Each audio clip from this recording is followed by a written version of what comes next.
yo soy de Barcelona, tengo 48 años, tengo 4 hijos a día de hoy y soy formador en habilidades de comunicación para empresas. Entonces hago cursos de negociación, de productividad, de liderazgo.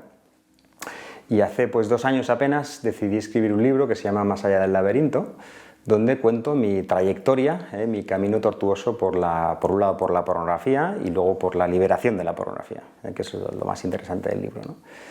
Y decidí escribirlo porque desde hacía pues ya unos años pues realizaba charlas en colegios, en algunas parroquias, en diferentes foros, y hace 2 años pues una charla me salió muy mal y pensé en escribirla. Escribirla desde diferentes ángulos, porque es verdad que es un tema complejo, que afecta pues la parte más espiritual, más humana, emocional, científica, y entonces decidí escribir esa historia desde todos los diferentes ángulos, y enseguida pues me salió un libro con 6 capas, ni más ni menos, un poco inspirado, fíjate, en una película de Woody Allen que se llama Desmontando a Harry, que Woody Allen son 3 personajes, pues yo soy 6 personajes, ¿no? Y yo creo que pues es un libro testimonial, es un libro que explico pues mi trayectoria vital y hablo mucho fíjate, de lo que lleva a un ser humano a consumir pornografía, que no solamente son emociones, sino es la propia persona, la propia personalidad que se va forjando a lo largo de los años, y hablo pues de lo que hay por debajo del iceberg, entre comillas, porque es verdad que es un tema complejo que requiere pues un ángulo bastante rico y, en fin, bastante multidisciplinar, se podría decir así. Yo tengo un recuerdo de infancia muy feliz, en el que pues tenía amigos, jugaba, en fin, me encantaban los muñecos, me encantaba la bici, muy social. Es verdad que luego, cuando soy mayor, pienso en algunas inseguridades que he tenido que provenían de la infancia.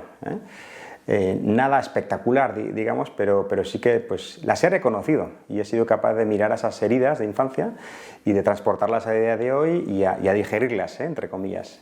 Entonces, tuve algunas pinceladas donde, pues, por un lado, sufrí burlas por mis orejas separadas, en fin, por otro lado, algún desengaño amoroso. Y entonces lo que he hecho en el libro es no hablar desde hoy, sino hablar desde ese niño pues herido, que en ese momento sentía pues tristeza, entonces lo he amplificado mucho, como haría un niño.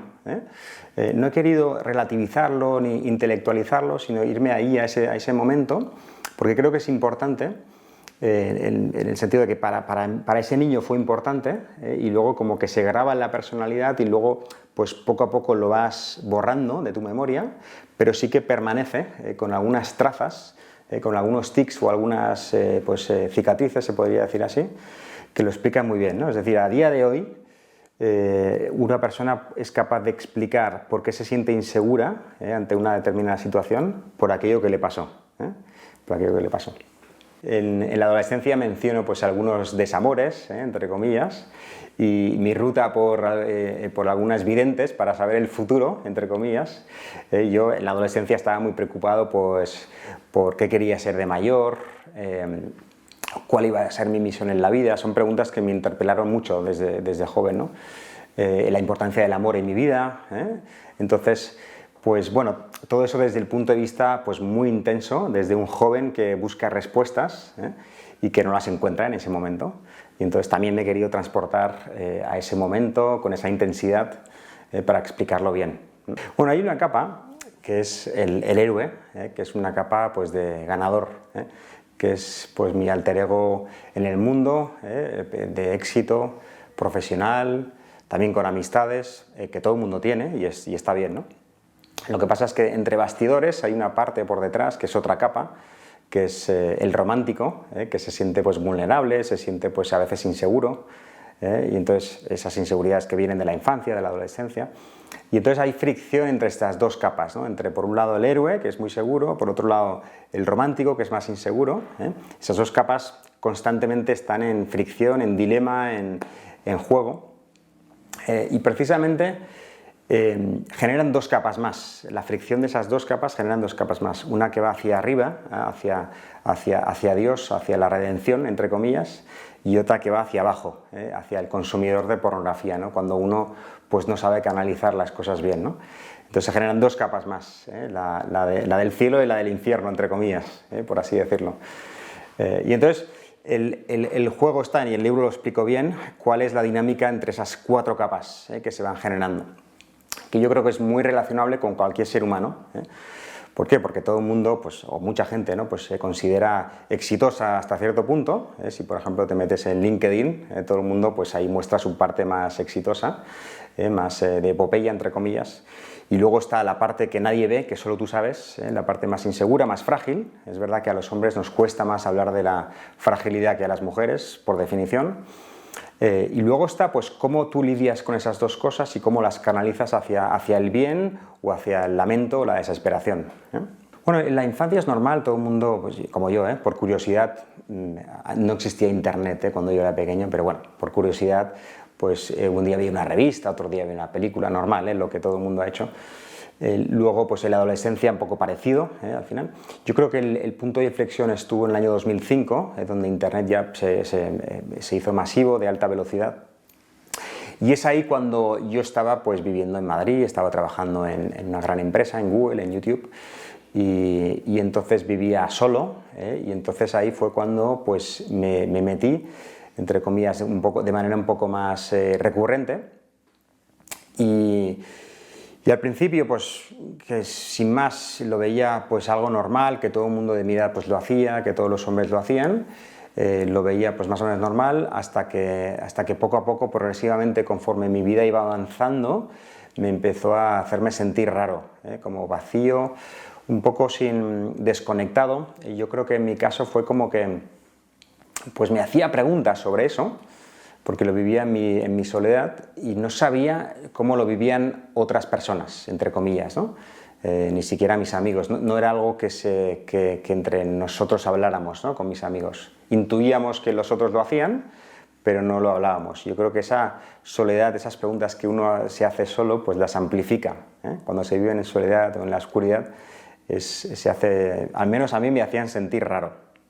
Yo creo que el punto clave está en conocer a mi novia en aquel entonces, que luego fue posteriormente mi mujer, y eso me hizo disparar preguntas ya que me interpelaron mucho. Es decir, ¿por qué estoy haciendo esto? ¿Qué pensará ella sobre esto? ¿Por qué lo estoy haciendo si estoy con ella? Y entonces eso claramente fue un punto de inflexión, de tal modo pues, que un día pues, decidí llamar a una persona que se dedicaba al coaching, especializada en esta temática específicamente, y ahí pues marcó un antes y un después, porque empecé a hablarlo ya seriamente con una persona, me hizo comprender pues lo que comento en el libro, todas las capas, de dónde viene esto, en fin, la infancia, o sea, el tipo de personalidad que genera estas emociones, entre comillas, y me ayudó pues muchísimo a comprender que la pornografía no era un entretenimiento sexual, sino más bien un analgésico ante situaciones de tristeza, un tranquilizador ante situaciones de estrés, ¿verdad? Y entonces a mí eso me ayudó mucho a procesarlo, entre comillas. En paralelo, curiosamente, vi un documental hace ya pues casi 10 años sobre cómo afecta la pornografía al cerebro. Y entonces hace 10 años empecé a interesarme en cómo la pornografía afecta a la salud, específicamente al cerebro, y la conclusión a día de hoy es muy clara, que es que afecta de manera muy similar a la cocaína, a una droga, entre comillas, ¿no? Y entonces ahí también comprendí muchas cosas, ¿no? Porque no solamente estamos hablando de un comportamiento oculto y raro en fin, y desconectado, sino que estamos hablando de un comportamiento que actúa de manera similar a una droga y que hace que tu cerebro genere una serie de hábitos ante un contexto muy determinado, de los cuales es difícil desengancharse, entre comillas, como que ancla comportamientos, ¿no? Y entonces es como que hackea tu cerebro, como que instala un virus informático que después tienes que reprogramar, y no es fácil reprogramarlo por completo. Es fácil más o menos mitigarlo, pero por completo pues yo creo que cuesta bastante. Y la gente que lo ha intentado dejar para siempre es la que se da cuenta de que por completo es difícil, entre comillas. Mira, en psicología hay un fenómeno que se llama la desconexión empática, que se produce cuando uno ve pornografía, se desconecta empáticamente. Es como bajar el diferencial para esa zona de la casa, Pues ahí lo mismo, ¿no? Uno se desconecta empáticamente de lo que está viendo, porque si no, no puede soportar lo que está viendo, ¿eh? Es decir, nadie se imaginaría a un familiar que hiciera eso y ver cómo un familiar tiene sexo y está disponible pues, para todo el mundo, ¿no? Entonces, para no soportar eso, la gente en su cerebro hace clic y es como si realmente esa persona que está viendo, para ese cerebro no es un ser humano, entre comillas, es un ente, o una cosa que no es. Entonces convierte a alguien en algo, entre comillas. Entonces este fenómeno de la desconexión empática yo lo podía sentir cuando acababa de ver un vídeo. Estaba desconectado, curiosamente, y no sabía por qué. La psicología en parte lo explica muy bien en ese sentido, ¿no? Entonces yo creo que mucha gente lo puede más o menos intuir, pero no le pone palabras, o no quiere reconocerlo en el fondo, pero lo puede llegar a sentir. Es difícil de explicar, pero lo puede llegar a sentir. Entonces lo que comentaba antes, que lo anestesias, pues como todo el mundo lo hace, pues lo justifico, enseguida olvido que lo he hecho y es más, me produce placer, con lo cual, ¿qué más da? Yo creo que conforme pasa el tiempo, si uno no tiene precisamente ese sentimiento de culpabilidad, va justificando, va torciendo un poco su forma de ver las cosas y al final pues acaba justificándolo de todas las maneras posibles. Al final pues dice, pues bueno, da igual, pero al final pues todo lo que consumimos también viene de orígenes que no sabemos, y en fin, y lo justificas tú, te montas una historia. Pero para precisamente no ver esa desconexión empática o del alma propiamente. Bueno, yo de pequeño siempre sentía a Dios y fíjate que vengo de un entorno pues no especialmente cristiano ni católico, Si bien fui a un colegio cristiano, no era de familia con prácticas dominicales de misa ni nada por el estilo, ¿no? Me considero un outsider del cristianismo que ha aterrizado muy bien además. Entonces yo siempre digo que me empeñé mucho en Dios y Él se empeñó más en mí, ¿no? Desde pequeño. Y entonces desde pequeño fui hablando con Dios y fui sintiéndole a lo largo de mi vida. Y entonces, conforme fue avanzando mi vida, pues fui también creciendo en esa espiritualidad cristiana. Y justo me dio un regalo, yo creo que es un regalo, ¿no? Que es, por un lado, el sentimiento de culpa, que suena mal a día de hoy, en el año 2026 suena ciencia ficción. A mí me hizo humano, entre comillas. Si no hubiera sido por eso, hoy no estaría aquí, en este vídeo. Y me hizo humano, ¿por qué? Porque al final, cuando uno se siente culpable en el buen sentido, reflexiona sobre lo que hace y toma decisiones para no hacerlo. Yo, por ejemplo, cuando ahora soy padre de cuatro hijos, y si un día, si estoy cansado, hablo mal a un hijo, me siento culpable después. Y eso me ayuda a ser mejor padre, ¿no? Entre comillas. Y con la pornografía pues me pasó lo mismo, ¿no? Yo quería ser pues mejor persona, quería ser mejor marido, quería ser mejor padre, Y entonces al final es un regalo para mí eso, porque el sentido de culpa es una alarma ante una incoherencia interna, en el fondo, una fractura interna, ¿no? Yo quiero ser una cosa y he hecho otra, en el fondo. Y entonces ha sido pues un gran motor que de hecho pues Dios lo premió, Dios lo premió en el buen sentido además. Yo creo que el problema de hoy es que mucha gente no sabe qué hacer con la culpa, no sabe ni de dónde viene ni a dónde va, y entonces busca otros analgésicos, desde TikTok hasta una cerveza o 3 paquetes de cigarros, en el fondo. Yo tuve la suerte de tener como varias experiencias extraordinarias, varios signos extraordinarios que Dios me regaló a través del Padre Pío, pues que me permitió sentir su perfume una noche. Y es verdad que esto, pues también a día de hoy, y en un entorno muy poco espiritual, entre comillas, pues suena raro, ¿verdad? Suena estrambótico, pero es verdad que luego he descubierto que a otras personas muy racionales les ha pasado, ¿no? Por ejemplo, el mismo escritor y filósofo, ¿cómo se llama? Manuel García Morente, que tiene un libro, que era discípulo de Ortega y Gasset, un hombre muy racional, ateo, que en el año 1937, la noche del 29 al 30 de abril, pues tiene una experiencia espectacular de Jesucristo durante 1 hora en su habitación a las 2 de la mañana, ¿no? Y escribe un libro que se llama El acto extraordinario. Y entonces a mí me ha pasado pues, algo parecido, entre comillas, he tenido varios hechos extraordinarios a través de pues, este santo, y entonces a partir de aquí pues es verdad que mi ruta hacia la espiritualidad cristiana cambió en ese sentido. Y me sentí pues muy privilegiado, entre comillas, con humildad, pero muy privilegiado.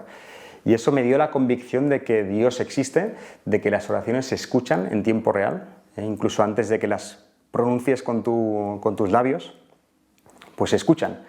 Y es una pasada, ¿no? Es como yo que vengo del mundo de Internet, pues es como un Internet de banda ancha a lo grande, ¿no? Entre comillas. Entonces, pues eso me ayudó muchísimo en mi camino para la sanación y la liberación, entre comillas. Yo experimenté que la fe efectivamente es una decisión que uno toma, por supuesto es un don, pero después hay una parte que depende de uno mismo, que depende de la práctica, esto es como ir al gimnasio también, y veía en las épocas en las que a lo mejor me alejaba un poco de la práctica de la oración, como se iba disipando, entre comillas, ¿no? Y al revés, cuando rezaba y me disciplinaba más, pues me acercaba mucho más, ¿no? Y entonces es un músculo que en parte depende de uno mismo, en parte no, pero en parte sí. Y entonces eso me ayudó pues, para muchas cosas, ¿no? Y lo que me impactó más, fíjate, mi mujer no era especialmente pues, creyente cuando la conocí hace 18 años, y desde que la conocí pues he rezado por ella y por su conversión. Y fíjate que el hecho de rezar por su conversión me ha convertido a mí, poco a poco. Es verdad que a ella también un poco, pero me ha hecho mucho bien a mí.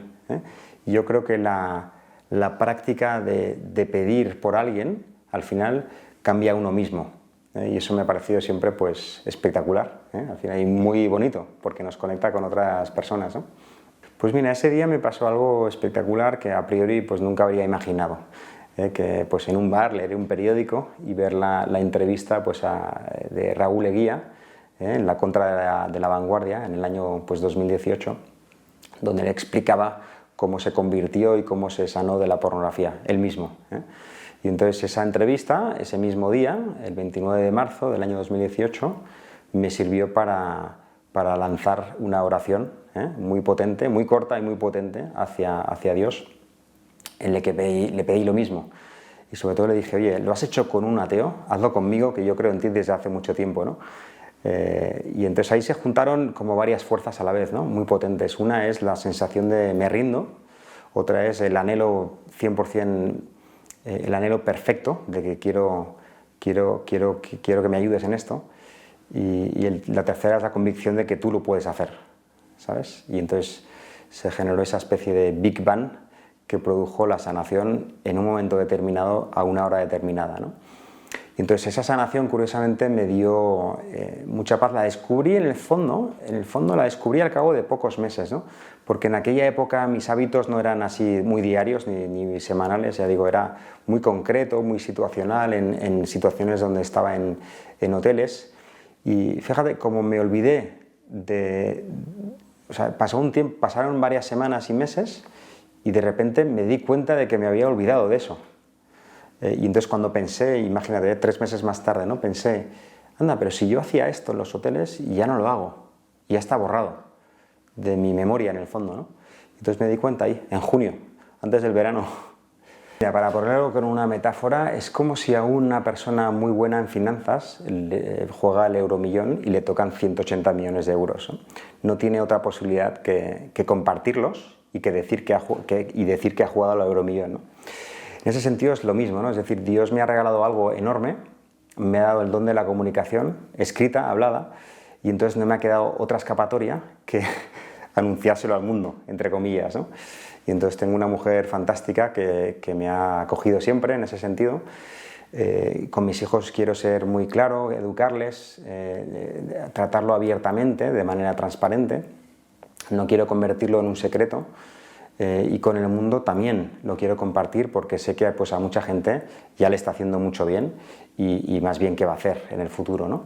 Yo creo que esconderlo en ese sentido es muy negativo, porque no hace más que propagar el tabú, Y entonces yo lo cuento desde la luz, desde la esperanza, desde la libertad, y sé que, pues, ya digo, va a hacer mucho bien, ¿no?